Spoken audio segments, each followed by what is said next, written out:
Os segredos de La Salette. Um segredo importante foi dado pela Virgem a Melanie, para revelá-lo anos mais tarde. Maximino assegurou que a Virgem disse algo a Melanie, que ele não ouviu.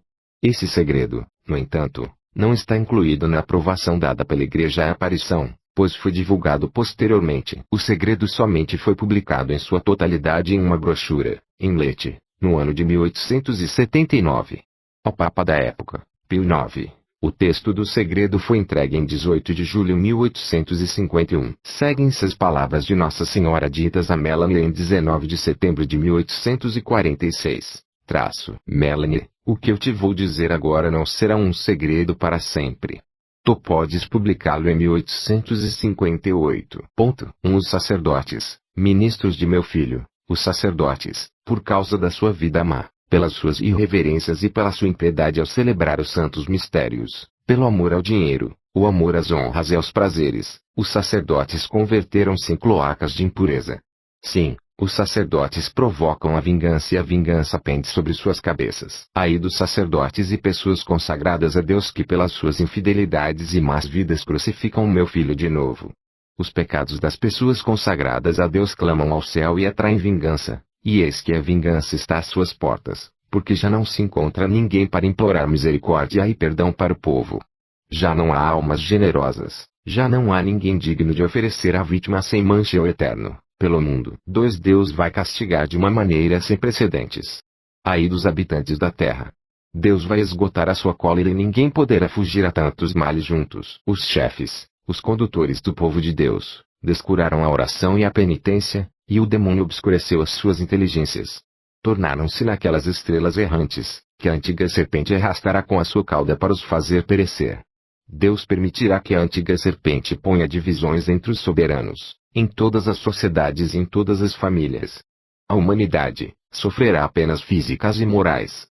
Deus abandonará os homens a si mesmos e enviará castigos que se hão de suceder durante mais de 35 anos. A sociedade está às vésperas das mais terríveis calamidades e dos mais graves acontecimentos.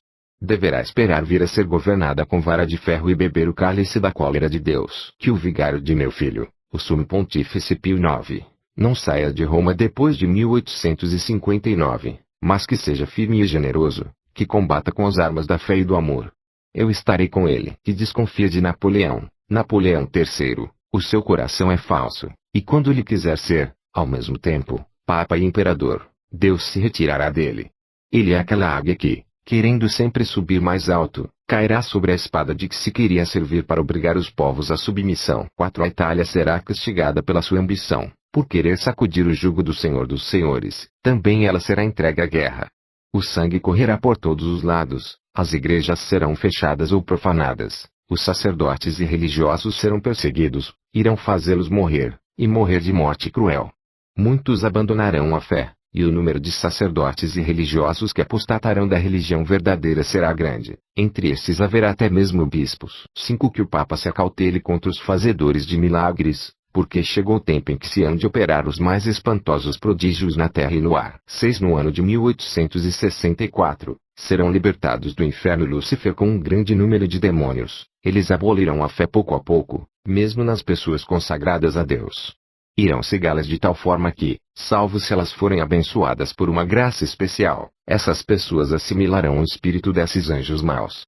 Muitas casas religiosas perderão completamente a fé e muitas almas se irão perder.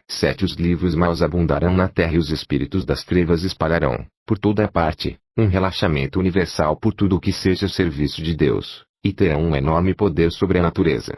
Haverá igrejas dedicadas ao culto desses espíritos. Certas pessoas serão transportadas de um a outro lugar por esses maus espíritos, e até sacerdotes, porque eles não serão conduzidos pelo bom espírito do Evangelho, que é um espírito de humildade, de caridade e de zelo pela glória de Deus. Em algumas ocasiões, os mortos e os justos serão trazidos de volta à vida, isto é, esses mortos tomarão a aparência das almas justas que viveram na terra, para melhor seduzir os homens.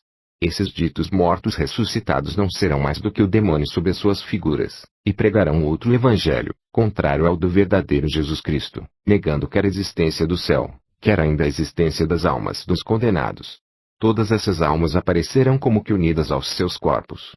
E serão vistos, por toda a parte, prodígios extraordinários, porque a fé verdadeira se extinguiu e a falsa luz ilumina o mundo. Ai dos príncipes da igreja que se tenham apenas dedicado a acumular riquezas e salvaguardar a sua autoridade, e a dominar com orgulho. 8. O vigário do meu filho terá muito que sofrer, porque por um tempo a igreja será entregue a grandes perseguições, será o tempo das trevas. A igreja terá uma crise medonha. Esquecida a santa fé de Deus, cada indivíduo quererá governar-se por si mesmo e ser superior aos seus semelhantes. Serão abolidos os poderes civis e eclesiásticos, toda a ordem e justiça serão calcadas aos pés. Só se verão homicídios, ódios, inveja, mentira e discórdia, sem amor pela pátria e pela família. 9. O Santo Padre sofrerá muito. Estarei com ele, até o fim, para receber o seu sacrifício. Os malvados atentarão muitas vezes contra a sua vida, sem poder pôr fim aos seus dias, nem ele, porém, nem o seu sucessor. Nota escrita por Melanie na margem de seu exemplar, que não reinará por muito tempo. Verão o triunfo da Igreja de Deus. 10. Todos os governantes civis terão o mesmo plano, que será o de abolir e fazer desaparecer todo o princípio religioso, para dar lugar ao materialismo, ao ateísmo, ao espiritismo e a toda espécie de vícios. No ano de 1865, será vista a abominação nos lugares santos. Nos conventos, as flores da igreja estarão putrefatas, e o demônio se converterá no rei dos corações. Que os que estão à frente das comunidades religiosas vigiem as pessoas que irão receber, porque o demônio usará de toda a sua malícia para introduzir nas ordens religiosas as pessoas dadas ao pecado, pois as desordens e o amor aos prazeres da carne estarão espalhados por toda a terra. 11. A França, a Itália, a Espanha e a Inglaterra estarão em guerra, o sangue correrá pelas ruas, o francês lutará contra o francês, o italiano contra o italiano, e depois haverá uma guerra geral, que será medonha. Por um tempo, Deus irá esquecer-se da França e da Itália, porque o Evangelho de Jesus Cristo já não é conhecido. Os malvados desenvolverão toda a sua malícia, os homens irão matar-se e assassinar-se, até dentro das casas. Ao primeiro golpe da sua espada fulminante, as montanhas e a natureza inteira estremecerão de espanto, porque as desordens e os crimes dos homens traspassam a abóbada do céu. Paris será queimada e Marsella engolida. Várias grandes cidades serão abaladas e soterradas por terremotos. As pessoas acreditarão que tudo estará perdido. Não se verá mais do que homicídios, não se ouvirá senão os ruídos das armas e blasfêmias. 12. Os justos sofrerão muito, as suas orações, a sua penitência e as suas lágrimas subirão ao céu e todo o povo de Deus pedirá perdão e misericórdia, e implorará minha ajuda e intercessão. Então, Jesus Cristo, por um ato da sua justiça e da sua misericórdia para com os justos, mandará aos seus anjos dar morte a todos os seus inimigos. Num abrir e fechar de olhos, os perseguidos da Igreja de Jesus Cristo e todos os homens escravos do pecado perecerão, e a terra ficará como um deserto. 13. Então, será feita a paz, a reconciliação de Deus com os homens. Jesus Cristo será servido, adorado e glorificado. A caridade florescerá por toda parte. Os novos reis serão o braço direito da Santa Igreja, que será forte, humilde e piedosa, pobre, zelosa e imitadora das virtudes de Jesus Cristo.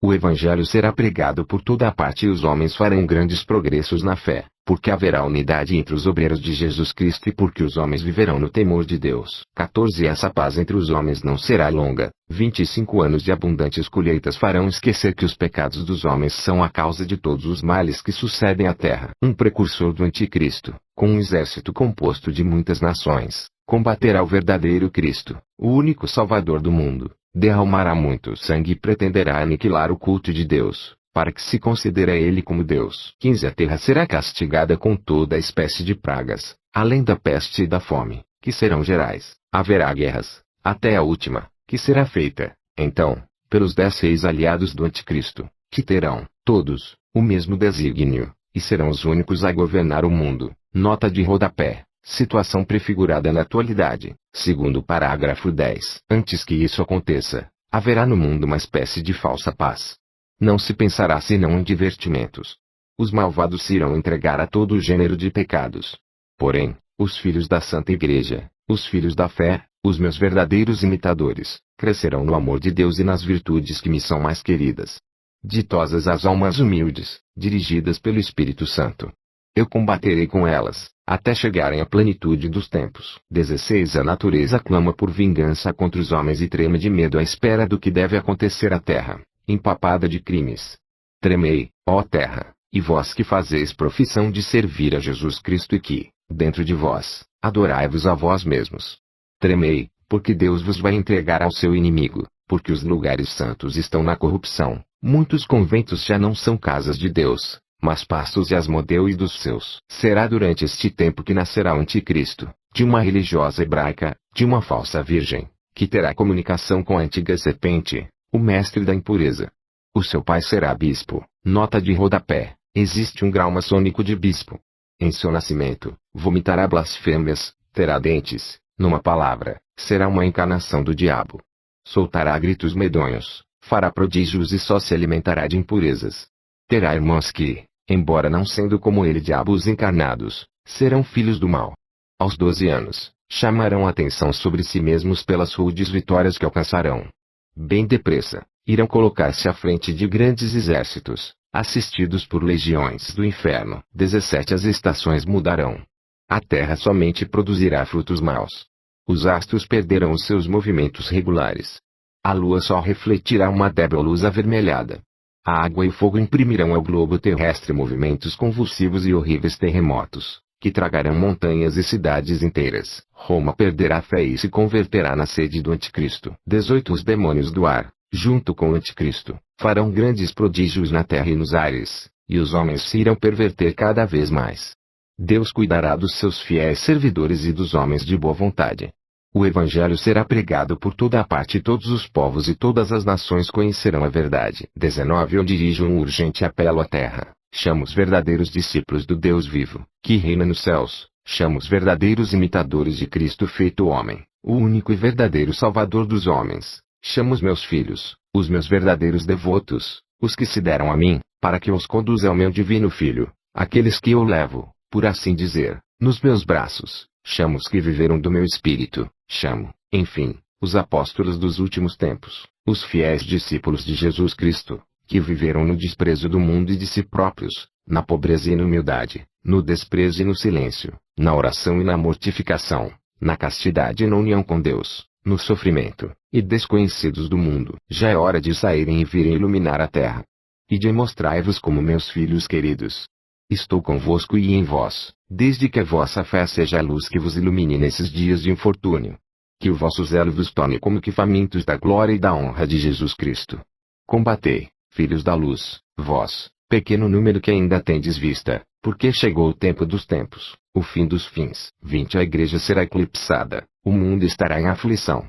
Porque, eis que chegam Enoque e Elias, cheios do Espírito de Deus, eles pregarão com a força de Deus. E os homens de boa vontade acreditarão em Deus, e muitas almas serão consoladas.